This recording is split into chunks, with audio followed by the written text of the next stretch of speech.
রাজশাহীর সুস্বাদু আমের জন্য সারা দেশের ভোক্তারা যেমন অপেক্ষায় থাকেন, তেমনি আম চাষিরা অপেক্ষা করেন আম পাড়ার মৌসুমের জন্য। সেই প্রতীক্ষার অবসান হলো আজ। রাজশাহীতে শুরু হয়েছে গুটি আম নামানো।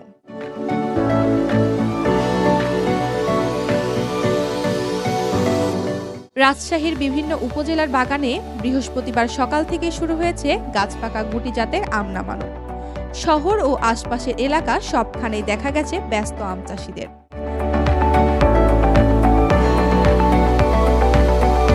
প্রায় ৩০০ জাতের গুটি আম রয়েছে রাজশাহীতে। এর মধ্যে সাগরিকা, চোষা, বৈশাখী ও চাপড়া এখন বাজারে উঠতে শুরু করেছে। আজকে গুটি আম ভাঙার ডেট 15ই মে। এরপরে ক্রমান্বয়ে ডেট আছে, 22 তারিখ আছে গোপালভোগ, 25 তারিখ আছে রানীপসন্দ লক্ষণভোগ, 30 তারিখ আছে ক্ষীরসাপাত। এভাবে চলে যাবে। আজকে 15ই মে আমাদের গুটি আম অলরেডি পেকে গেছে। আজকে যে গাছটার আম আমরা পাচ্ছি, আপনারা দেখছেন অনেক আম পেকেছে। এই আমগুলো আপনারা নিজেরাও খাচ্ছেন, টেস্ট করছেন, যে গাছ পাকা আম। এবার রাজশাহী জেলা প্রশাসন আগের বছরের মতো ম্যাঙ্গো ক্যালেন্ডার প্রকাশ করেছে। সেই অনুযায়ী গুটি আম 15 মে থেকে, গোপালভোগ 22 মে থেকে, হিমসাগর 30 মে থেকে নামানো যাবে। তো এবারে যে সময়টা বেঁধে দেওয়া হয়েছে সেটা প্রপার, সুন্দর, যাতে আম চাষিরা ম্যাচিউরড আম পাড়তেছে এবং বাজারজাত করতেছে।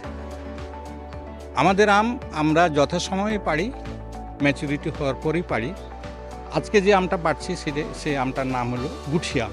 কিন্তু গুটি আমের কিছু কিছু নাম আছে, মানে যত ব্র্যান্ডের আম, 7-8 প্রকার ব্র্যান্ডের আমের পরে যত আম আছে সব গুটি আম। এটা আরও 300 রকমের আম আছে। চলতি বছর রাজশাহীতে প্রায় 19,600 হেক্টর জমিতে আম চাষ হয়েছে।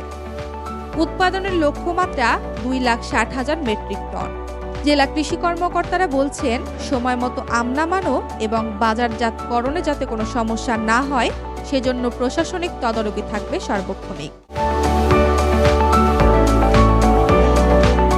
গুটি আম দিয়ে শুরু, সামনে ধাপে ধাপে বাজারে উঠবে হিমসাগর, ল্যাংড়া, ফজলি আর সিনার মতো জনপ্রিয় জাতগুলো। দেখা যাক এবছর কেমন কাটে রাজশাহীর আম চাষিদের মৌসুম।